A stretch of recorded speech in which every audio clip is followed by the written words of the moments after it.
Compliance is a profession where people work tirelessly to make the world a better place. And there are hundreds of amazing and inspiring women who have helped the field develop into what it is today.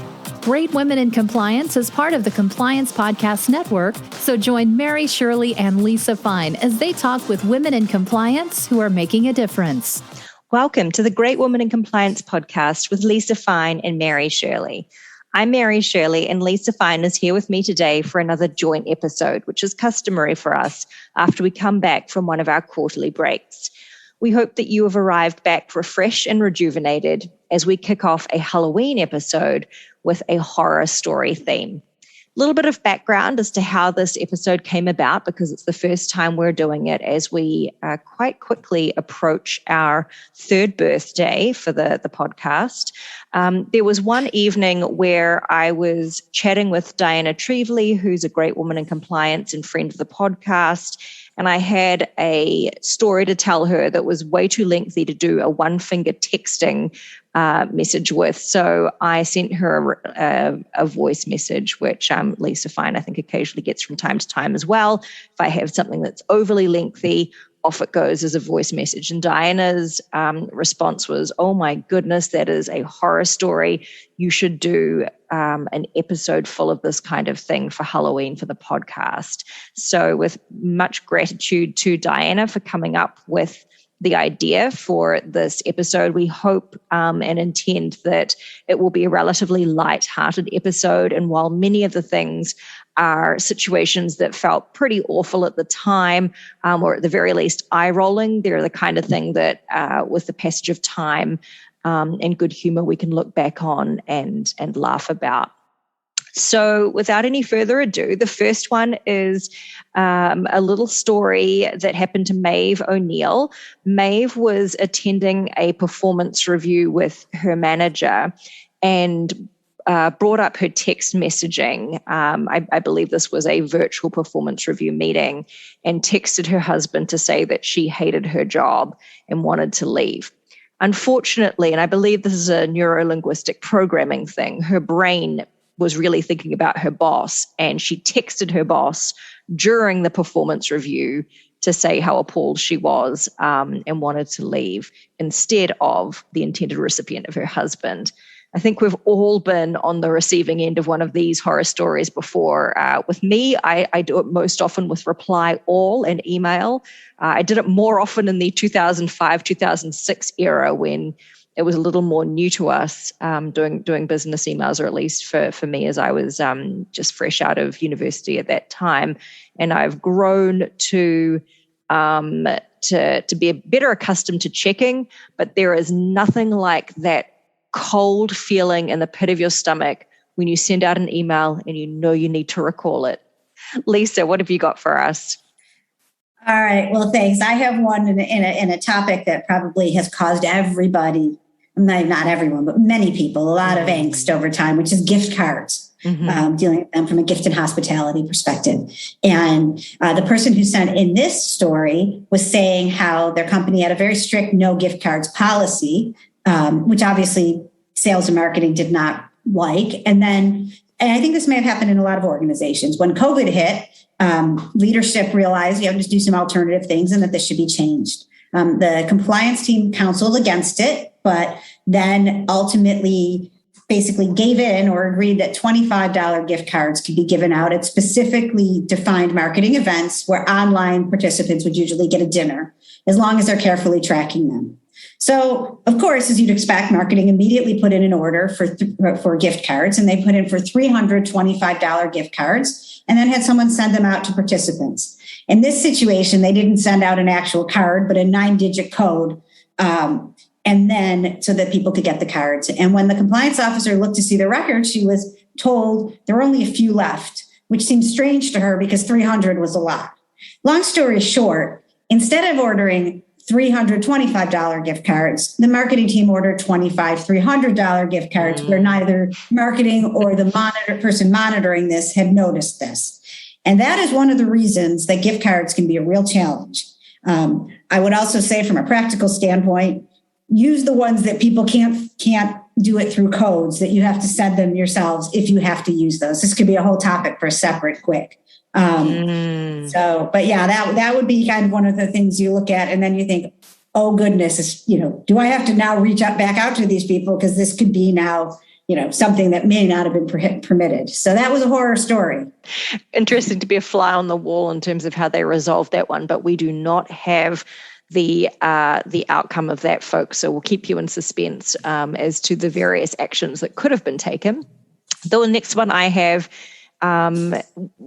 is regarding a compliance professional who had a colleague who didn't read emails very carefully, and she told her that we were not able to do business with a sanctioned entity. And then the colleague informed the salesperson that we were able to do business with them. When she was called out on it, the colleague said, oops, guess I didn't see it, and told me she couldn't meet with me later that week because she had to get new false eyelashes in the middle of the day. And Lisa, I never really expected to be in a position to say this, but I believe you have an eyelashes story for us too. Yeah. And when I saw this, I've had a lot of these, different things over time, but I thought, if you ever wanted a successful transition, why not have it be related to false eyelashes? Classic segue. So here you go. This is from my prior life. And I was working in an organization where there was food prep going on, and there were facilities for that. Also in my role in HR compliance, very often, if there was somebody who managed to call into corporate to talk to the CEO or someone senior, they were directed to me, and I would be able to, particularly if they were alleging discrimination, which was the situation here. So this woman started talking to me about her work and that she felt she was being discriminated against because she was being forced to not have false fingernails and false eyelashes. And I understood and I listened. She said, but I'm in I work in an area that there's not food, so I don't understand. Well, the whole facility has that for a lot of different, health and safety regulations. So we talked about that for a second. And then she said to me, I understand the nails, but my eyelashes, they're glued on, but they are a part of me. You're asking me to take my body apart. And she said, and I think being discriminated, I'm going to file something. At which point I said, that's within your right to do so. I'm not sure if that'll be a protected class, but if that's what you're going to do, I can't continue a conversation with you if you're threatening lawsuit, and being polite about it. And at one point after that, and she said, but no one said this to me last week. And so then at that moment I said, wait, how long have you worked here? She said, 2 weeks. It's my second week of probation. And I just was amazed that, there's this much initiative, and I rarely would do this, but I said, it really is a rule you have to follow, but I'm not sure if these, this might not be the perfect thing, for you. I broke out of my normal character because I felt if you're already this upset about this, 8 days in, which is how many days it had been, it may not work out down the line. But I couldn't believe the eyelashes, the discrimination on the basis of false eyelashes. So if anyone has ever heard of a successful claim on that, let us all know. Definitely. Thanks for that, Lisa. So the next one we got reads as follows. I was helping a client in Italy revamp their entire compliance program as part of some remediation efforts. We brought in an independent assessor who was going to make a report to the board. We spent the last afternoon going over the gifts and entertainment policy in great detail, and the chief operating officer, who was also the chief compliance officer, was assuring the assessor that they had very tight controls and took GME very seriously. All was going well. Near the close of the assessment, the assessor mentioned that he had never seen the Colosseum or the Vatican or any of the great sites in Rome. The COO told the assessor not to worry and that he would arrange for a car and tour guide to take him to all of these things over the next 2 days. My mouth dropped open. What about the policy we had just discussed? Surely the assessor was going to put that in his report right then and there. But to my surprise, the assessor was fully on board. He asked how soon he could leave and whether the tour guide could do the presentation in English. I had to tell them that I didn't think the company should be offering someone doing an independent assessment that kind of benefit, as it could be seen as trying to influence his judgment. They agreed to nix the trip, but neither of them spoke to me for the remainder of the day. Bummer. Oh, boy. Yep. That's one of those moments where you probably have the sanity check to yourself on that. So sticking in Europe right now, we working on those segues there, Mary. We have another story about working for an international travel and hospitality company that was based in Europe and did not initially have a U.S. subsidiary or operations there. Eventually, they acquired some operations in the U.S. and we're now doing business in the U.S. However, they're not fairly cognizant of some of the different specific rules through OFAC and others, and particularly the prohibitions with Cuba. So although they were prohibited from sending people to gain business, maintain business, other things in Cuba, the organization still kept doing that.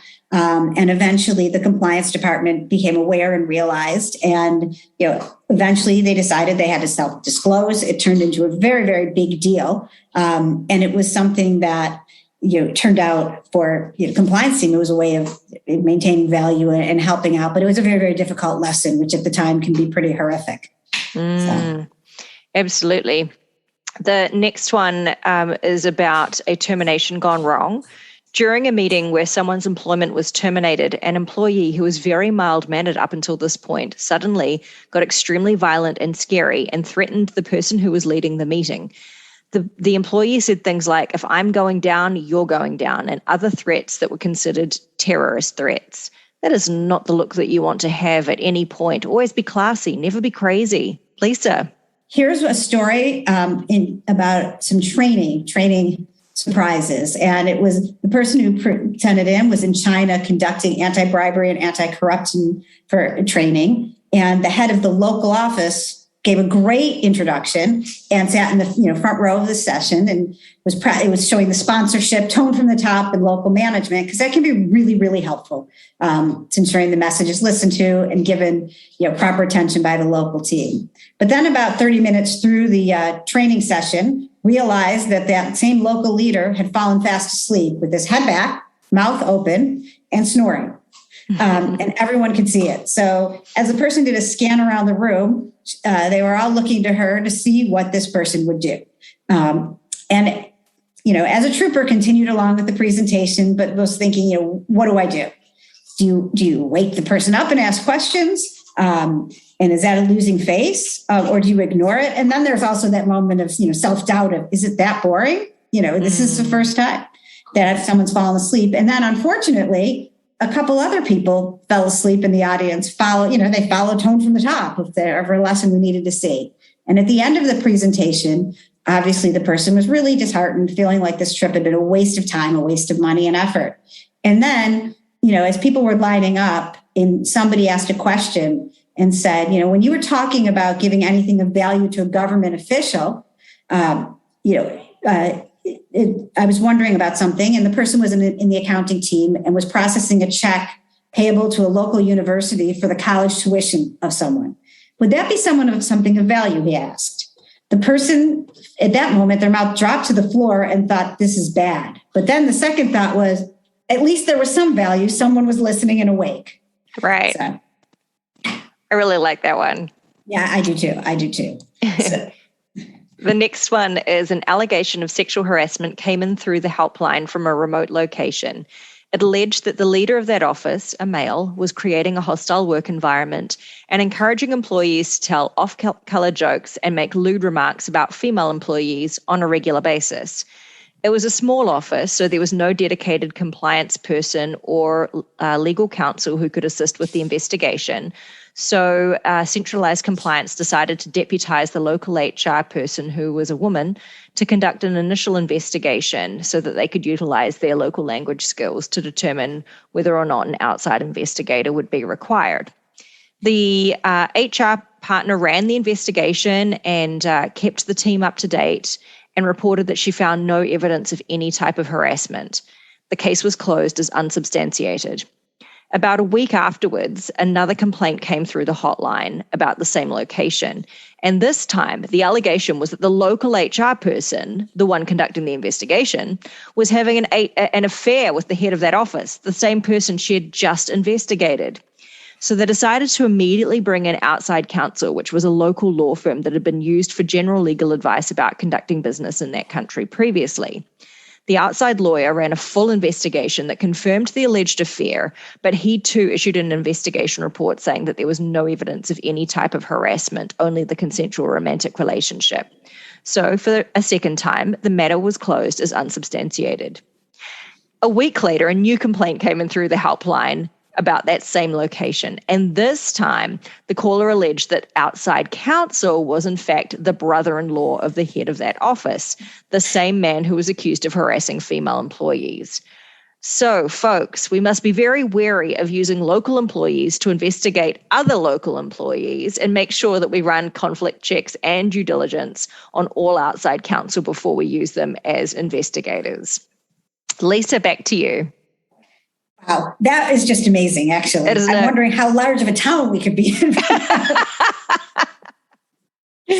So, here's another one, which is, something, theme we got were some interesting things that happened during interviews. And this one is someone was told in a CCO interview that the general counsel didn't mind whether the company was being swept up in an industry sweep as the company needed to push the envelope, which begs the question, what envelope? And generally, if the general counsel is feeling that way, you got to wonder where the rest of the people who are, the business generators come out on that.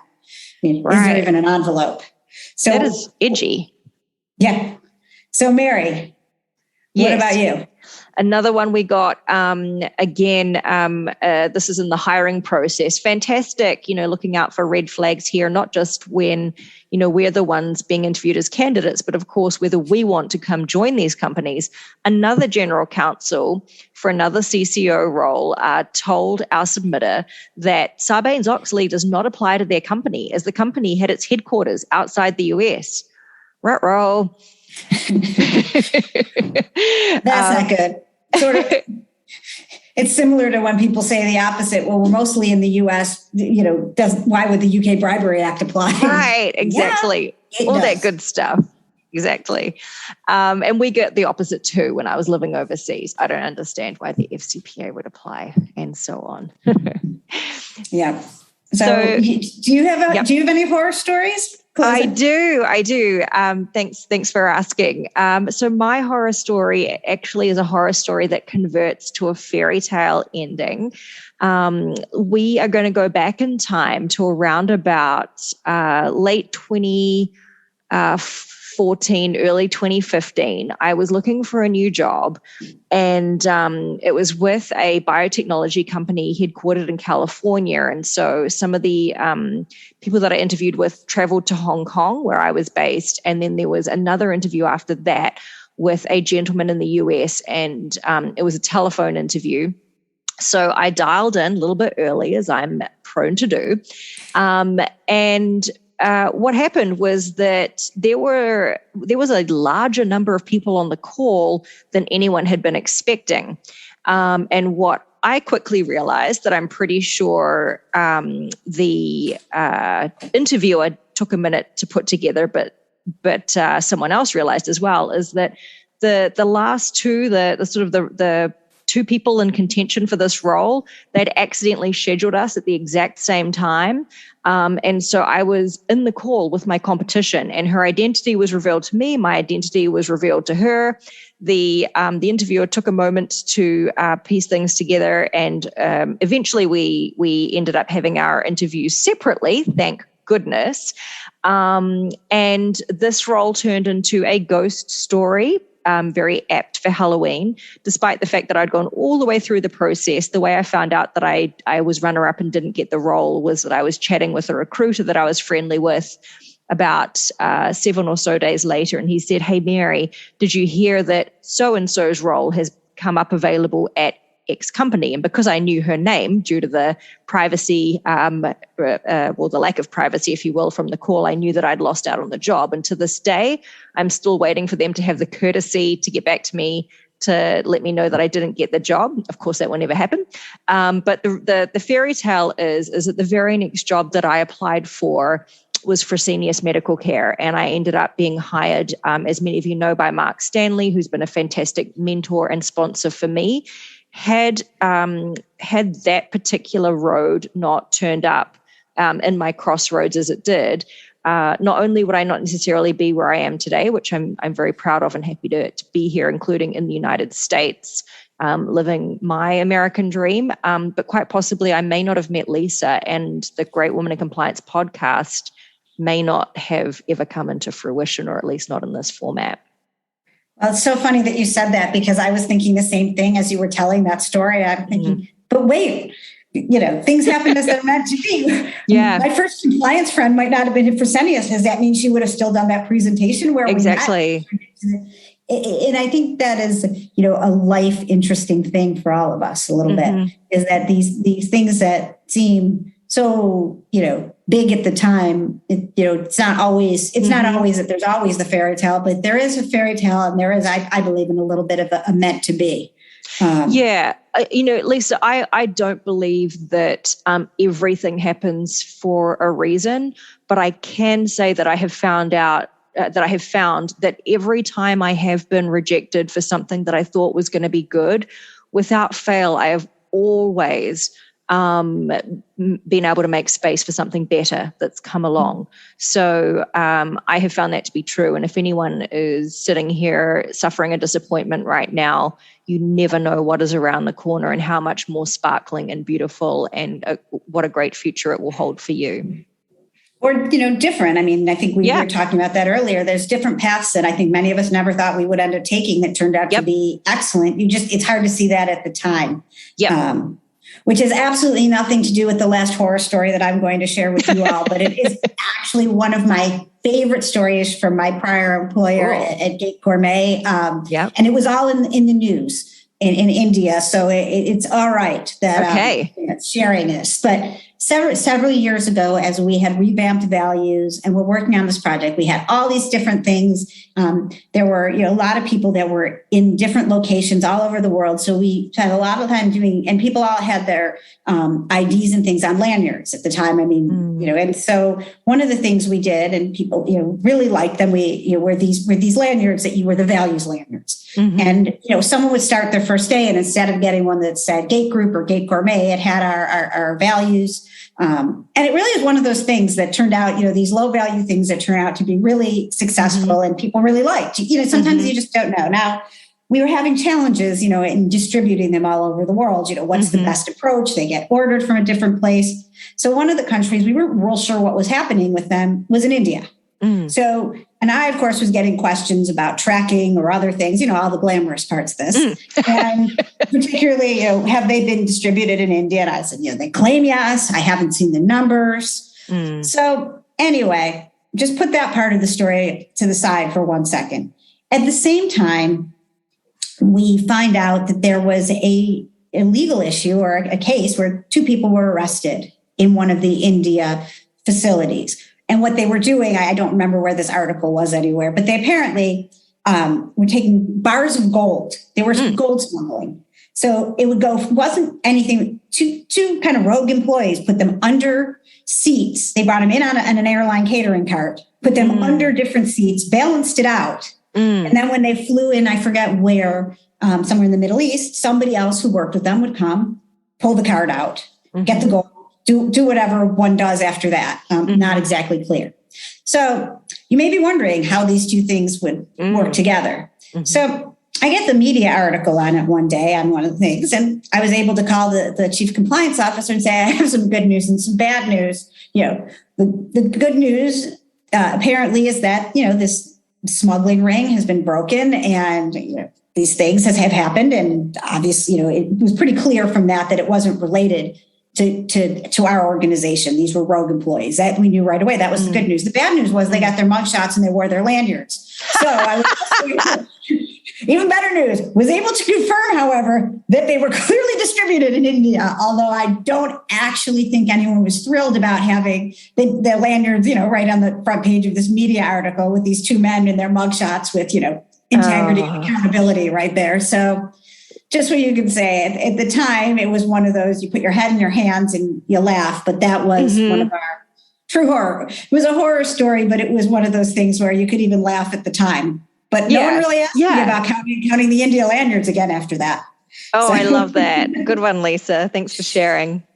So I think with that, we're going to close up. We're very excited for our slightly abbreviated winter session, or fall, late autumn session, because we'll then take a break around the holidays, like many will.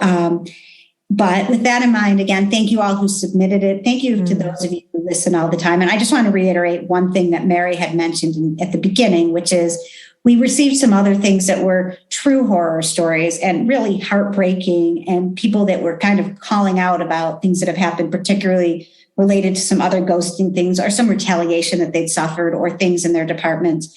We didn't want to ruin the lighthearted conversation right now in some ways by raising that, but we are here for you. Our community wants to support one another.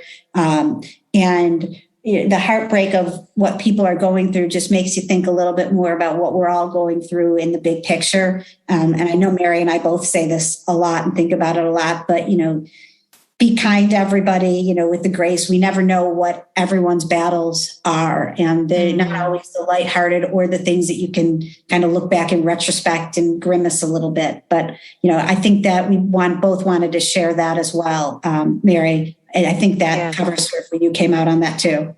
Yeah, and Lisa, I know you're supposed to be closing this, but if you don't mind, I'd love to just pipe up with one additional point, which is that, Lisa and I have, I think, pretty consistently solicited your comments and feedback and let the listeners know that, we love hearing from you.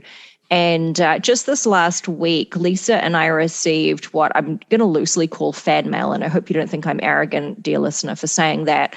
But I can think of no other way to describe something that was so well thought out and lovingly written to show their gratitude for the podcast and our efforts in putting that together. So I just wanted to say a big thank you as well. That actually came for me at a time where I needed it, and to receive that uplifting message.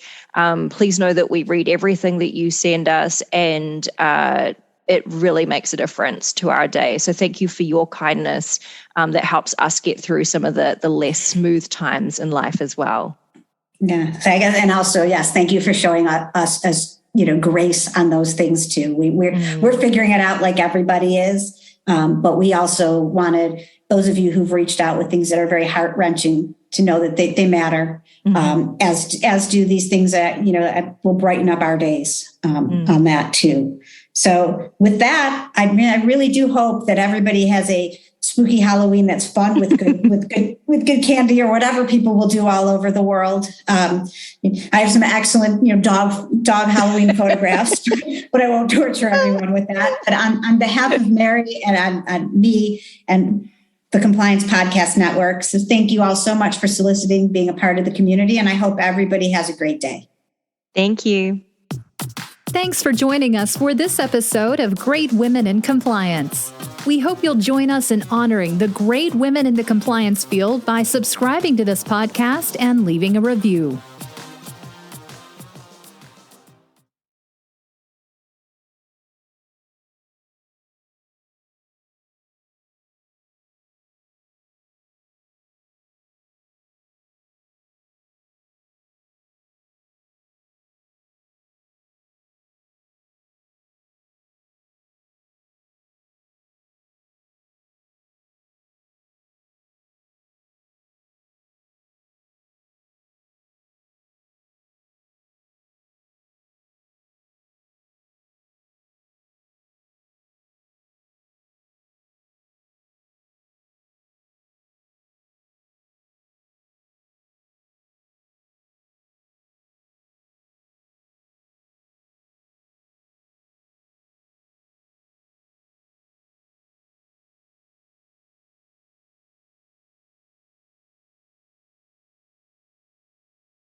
Thanks for joining us for this episode of Great Women in Compliance. We hope you'll join us in honoring the great women in the compliance field by subscribing to this podcast and leaving a review.